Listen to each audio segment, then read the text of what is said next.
This is Fred Beck from Fred Talks Fighting. I'm down at Foxer G's gym today in Luton, joined by Foxer G after a bit of a training session down here. How was it today? Getting the rounds in? Yeah, same as always, man. Same as always. You got to stay at it. Staying in the gym. It's hot as hell in the UK right now, which is making it a little bit tougher than usual, but that's what we want. Do you think that's one of the reasons that you improved so quick over the last few years, that you haven't taken the time off like maybe other fighters have, and you stayed in the gym and you haven't taken time off like the rest of them have? I thought you were going to talk about the heat. I thought you were going to say because of the heat. No, yeah, I definitely think so. I mean, how are you going to get better when you're not in here? Mm-hmm. You know what I mean? Like in school, I wasn't good because I wasn't studying. So, yeah, exactly. You can't get good at something if you're not spending your entire time doing it. So, no need for any holiday. This is my holiday. You're down here training with Salt Papi, who's fighting Tony Ferguson in only a few weeks. How was Salt? Yeah, he's sharp as hell, man. He's ready for this guy. You know what Salt brings every single time. He's going to put on a show. He's going to look for a finish. He's going to get a big knockout. And, yeah, he's going to get what he deserves. He deserves this win. Do you think that he needs to get a knockout win, though, to kind of put himself back on that pedestal? I think he's there. I think that's the reason why he's got this fight. I mean, you can say what you want about Ferguson, but he's a big name at the end of the day. And I think Salt's put in work over this entire journey that he's been on. He's got the big knockout reels on the comeback. The Ferrari fight, I think, was a big prover to everyone, you know, talking about his durability or his chin. I think he shut a lot of people up with that one. And he's got other wins on top of that. So I think he's already back on the map. And I think this is just going to be that performance where it's like when he beat Josh Bruckner. Everyone's like, oh, okay, he's serious. I think when Salt Papi beat Josh Bruckner, that's when his hype was at the all-time high from the Misfits January card back in 2023. Is he back at that level then, if he beats Tony Ferguson in convincing style? Yeah, 100%. He's going to have the interim title as well, and everyone's going to be talking about him versus Gibb, who's going to get the belt. Yeah, I think it's, if anything, it's more than that because it's farther down the journey. You know what I mean? He's seen him go in there with real fighters now as well. I don't want to disrespect anyone, but you know what I mean? Like, they do it for a living, professional fighters. So, yeah, it's a new level for sure, and I think the hype will be back. Now, I know you're a very big Easton Gibb fan, but your teammates with Salt Papi, he'll be fighting Gibb if he beats Tony Ferguson, or hopefully fighting Gibb. Yeah. How does that fight go? How does Salt Papi versus Gibb go? Listen, like everybody knows, I am a big Gibb fan, like you said, but seeing the way that Salt has put everything into this in the gym over the last couple of years has been amazing, and I don't see anyone getting in his way anytime soon in the Misfits scene. I really don't. I think that you're going to have to bring in someone far beyond a influencer boxer to beat Salt anytime soon. Do you think you guys would fancy running the Andy Taylor rematch back or the Slim rematch back, avenging those two losses? That's a question for Salt. Also, maybe the man right next to me could answer that. But yeah, I don't see why not. I think the Slim one's a big one that everyone wants to see. I think that's the fight. Solomon, do you want to come in the interview a second? I will move out. You just sit where I was sitting. You and Fox just sitting here. Make sure it's set up. Yes, the big question. Why aren't you guys running the Slim or Andy Taylor fight back instead of doing the Tony Ferguson fight? Well, Ant's rubbish, so no one wants to fight Anthony. No, Ant's fight will happen. I think they're on kind of they're in different weight divisions, first of all. But I'm sure they're going to collide at some point. Slim, the fight's been offered to him, so I don't know. I'm not part of their camp to decide on anything like that. Salt's wanted that fight ever since, and I think Slim, like, I've already beat you, I've already stopped you and whatnot. That's his thing, and to be honest, if I was him, I'd stay with that one, and I'd keep it that way. But yeah, we'd take the fight whenever, even though Salt's on a better trajectory right now. He's coming off of 3 knockout wins, and he's fighting Tony Ferguson, and inshallah he'll beat him on August 30th. But yeah, we'd still love to revisit that fight if he was down for it. So the Andy Taylor rematch is more likely than the Slim rematch? Yeah, I guess so. But like I said, with the Anthony fight, he's in a different trajectory with his weight division. But it's something we definitely want to revisit. Salt wants to revisit all the fights that he's had the 2 fights that he's had that he's lost. And I'm sure, yeah, it seems like Anthony would be more easier to make. With Salt Papi having such a big fight against Tony Ferguson, it's almost deserved that Foxer G gets a big fight. When will Fox fight news get released? Yeah, hopefully soon. Can I swear? Sorry if I saw. You're a little fucker. Yeah, hopefully soon.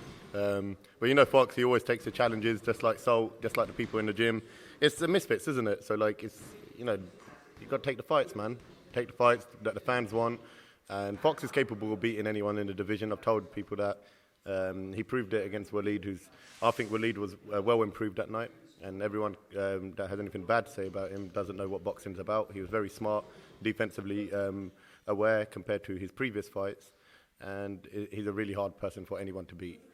No one's had an easy fight against Waleed Sharks, and Fox beat him in clinical fashion.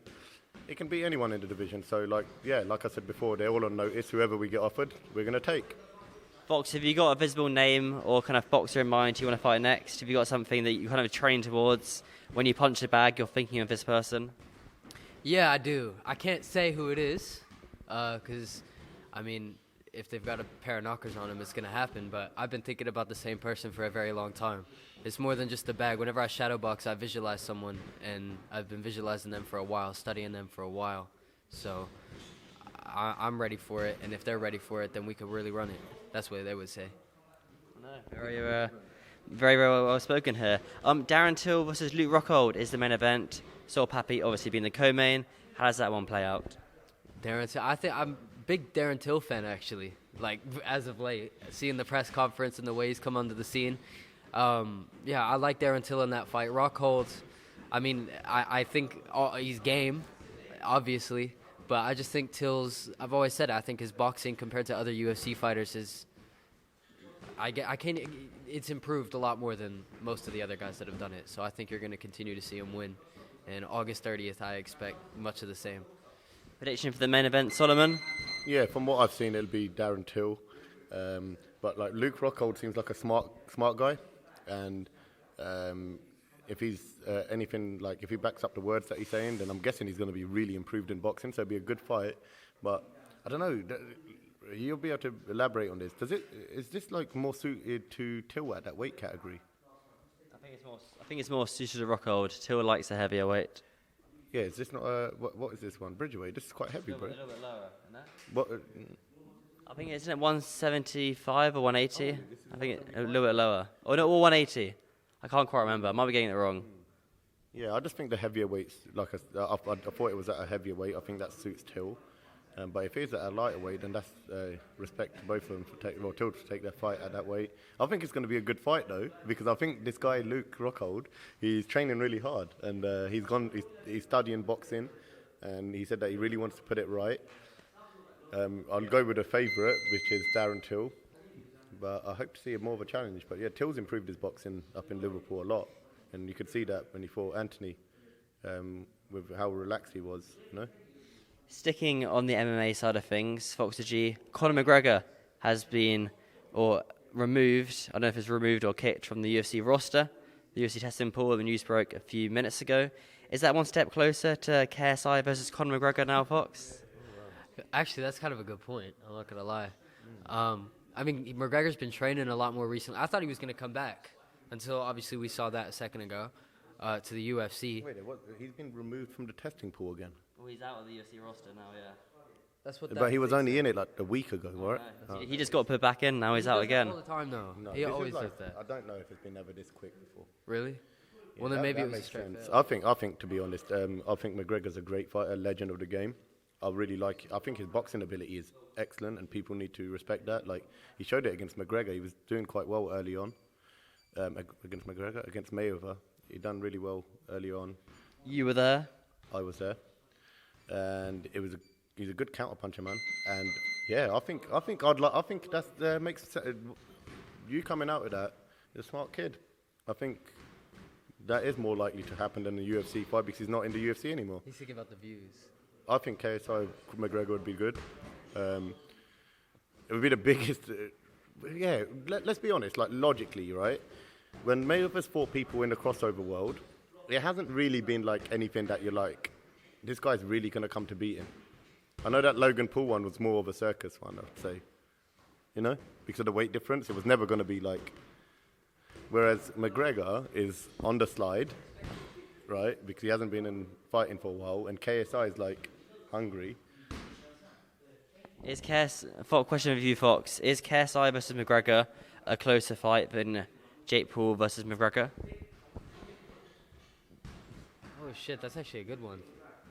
I mean, by the same logic, Jake's been fighting more, so I feel like Jake would beat him comfortably. Like I feel like Jake would beat McGregor comfortably in a boxing ring right now, based off of what I've seen. But I also think that KSI would as well, because McGregor's been on the coke. Like, let's be real. Like realistically, if KSI hits McGregor, I think I think they both beat him right now. But he survived a yacht storm earlier on, didn't he? Yeah. Like a Wolf of Wall Street style yacht storm. From the Wolf of Wall Street when they get a little bit of trouble in sea. But considering Jake Paul's a lot heavier, I guess you'd make the KSI fight a little bit closer just because of Jake Paul's activity and the weight as well. Yeah, I mean, it makes more sense. I think it's always made more sense for KSI to fight Jake. Or KSI to fight McGregor than Jake. The only thing I'd say, on that, McGregor's a sharp fighter. If it depends on the rounds. If it was a long duration fight, then it would favor Jake on that. But if it wasn't a very long duration fight, and Jake was heavier, McGregor's a sharp guy, man. He could pick you apart. You know what I mean? I think you need a bit of speed about you against McGregor. And just one last thing before I wrap this up. On Twitter, I saw Adam Saleh said a few words saying there's no chance of Fox G ever coming to brand risk, and that he's staying on Misfits because he's Mams Taylor's boy. Your response to Adam's comments? Is that what he said? Yeah. Well, I said it about the swear words. Oh, really? Can you I mean, that... Yeah, can you... Yeah. Should we just get the clip up in the first place? Yeah, let's do a little reaction video. That was really good from you, brother. Click... what's that? Okay, click play now. Why don't you fight Fox on brand risk? I can't fight Fox G on brand risk because he also licks Mam's butthole. So he's going to have to stay with Misfits. He can't leave Misfits. I would love to fight him on brand risk. I would love to fight Fox G on brand risk, but he can't. He can't, man. He can't. He got to listen. He got to do what he's told by his boss. Okay. Well, in terms of having to do what Mam says, Adam actually does have to do what Mam says, because the only person that's not allowed to do anything is Adam fighting on Misfits. No one said I'm not allowed to fight on brand risk, but people have explicitly said that you can't fight on Misfits, multiple people. And no matter what time, no matter how you want to spin that, that's because of you. That's all your fault. You're just a rat. But in terms of fighting Adam anyway, we're on to bigger and better things now. And the only credible fight that Adam's ever had his entire career was a draw with Waleed Sharks, and I just beat him dominantly. So we're on to bigger and better things anyway. I'm not worried about what that little rat has to say. Are you calling your teammate Puliaref not credible? No, I am. He was injured in the build-up to that. He was. No excuses. No, he was. It wasn't the full Puliaref, and we'll see. Excuses, but Fox is, look, Fox isn't ducking no fights with anyone, is he? Why am I going to It's duck just like Adam I'm not Saleh? being like, and Mams has always let Fox fight on other platforms. Yeah, he signed to Misfits, but that would make Mams the boss. But I fought on Social Knockout last year. yeah, but that doesn't make anyone have to lick anyone's ass. Fox has taken all the hard fights. If anything, he hasn't been given. Tell a lie. He got the main event thing against Evil Hero, but that was a good fight with Adam with Evil Hero. That was quite a nip and tuck. But yeah, let me stop joking. But Fox has taken the hard fights. He has took Waleed. He has took Spartan J, and everyone criticises him because of what Fox did, but he was on a 4-0 record, and he was the favourite in that fight. And Fox will continue to take big fights, as you will see. Let's see Adam fight Jay. Let's see what Adam and Jay. I wouldn't mind That'd be a good fight. Let's see Adam fight Waleed again. Matter of fact. That to be honest, that would be. I think that would be a good fight for one reason mainly, because there was a lot of controversy on that fight. A lot of people thought was that a draw? Yeah, but people know Waleed won. Yeah, so I'm sure Waleed would take that fight, and it's kind of a good one because Adam, he beat Puli, but he's kind of just coming back into boxing, isn't he? So he would have been rusty, so he's going to be. I'd expect him to be better in his next fight, and Waleed has improved a lot, So yeah, I think Waleed Sharks versus Adam Saleh is a good fight, and to be honest, the winner of that could fight Fox, couldn't they? Come on. Yeah. Yeah, let's make the storylines make sense. Yeah. This is what it's supposed to be. Have all the lightweights fighting each other. Just one last thing before you guys go in terms of fighters coming back. HS Tikkytokky came on Twitter today saying he might get a brand risk over Misfits, who are leaning towards brand risk. Are you surprised by HS sort of heading over to Aiden's camp, or do you think he thought once a Misfits, she's staying in Misfits? I think HS kind of just does what HS wants in the moment. So a lot of stuff that he says I don't really fully take as a fact unless I see like a fight poster or anything like that. That's not disrespectful to him, but he's very like, yeah, does whatever he wants. So I think you'll see him maybe on Brand Risk and Misfits because they've been trying to build HS up for the longest of times. So I think no way he would go anywhere else without the, being on good terms with Mems as well. So real quick, on the topic of Adam though, just so that we can clear it up and we never have to talk about him ever again. I made a few jokes about Adam a while ago, and he said that he was gonna, because that's what I do, that's what I've always done. I've made like memes and jokes, and I was trying to build a fight, and he didn't want to play his part in building the fight. He wanted to send lawyers, which I still haven't got. I could DM you my address if you want, and I could send you exactly where you could send the letter in case you're confused. But remember, he tried to sue me. That was his response to me trying to build a fight. So I give up on Adam, man. If anybody, when he actually had the opportunity to fight on Misfits, and he could have, and he was at a Misfits event, he didn't want to do it. So I think I've proven what I needed to prove in the Adam fight with the Waleed fight. So that's all I really had to say on that. But now we can continue. We never have to bring up Adam Saleh ever again. So. No, it's fair enough indeed. Just one last thing though. Is HS Tikkytokky a bigger star as he makes out to be when he asked for a £1 million fight? Do you reckon that's fair? I'm gonna be honest, I don't really know how big of a name HS Tikkytokky is. I don't really know. He seems very big. Everybody knows him, but I don't know. Gets the right fight, gets the right opponent. I don't know. I don't know what the money situation is like because he is big, isn't it? He's all over. Him versus Wade is a big fight, but I'm not sure if that's paid for you. Like him recently on Twitter, he's everywhere, isn't it? Like it's all little clips of him doing some crazy stuff. So everyone knows him, innit? In this kind of world. So, but we gotta see if he can sell. But I don't know about him and Wade doing $1 million though for him, does it? I think it could be pay-per-view, but I don't think you get $1 million for that. No, it's a lot. It'd have to be like him versus. Like 50 Cent or someone. Yeah, yeah. That's a good idea, actually. Andrew Tate. Yeah. That would be Maybe something like that. Maybe I don't know. I don't know what the money situation's like, but I think he's definitely a big money guy. For sure. But you gotta see if he sells. We don't know if he I believe sells. he sells. He fought. I know. Sells, but sells worth $1 million. Like he definitely sells worth a lot. Yeah, he's a big money player, isn't he? For sure. awesome. Well, guys, the next few weeks though before Salt's fight, what's on the radar? Just in the gym? Yeah, just in the gym, man. Just in the gym. Really just staying sharp for myself, and obviously with Salt gearing up for a pretty big fight. So we're excited. Awesome. Last one for you, Solomon. A little bit nervous now for Salt Papi's fight, or are you feeling all right? Always a little bit nervous, but not really. He's trained hard. It's gone as good as it can. No excuses. And yeah, man, it's meant for him. It's his destiny. And inshallah, on August 30th, you'll see a knockout.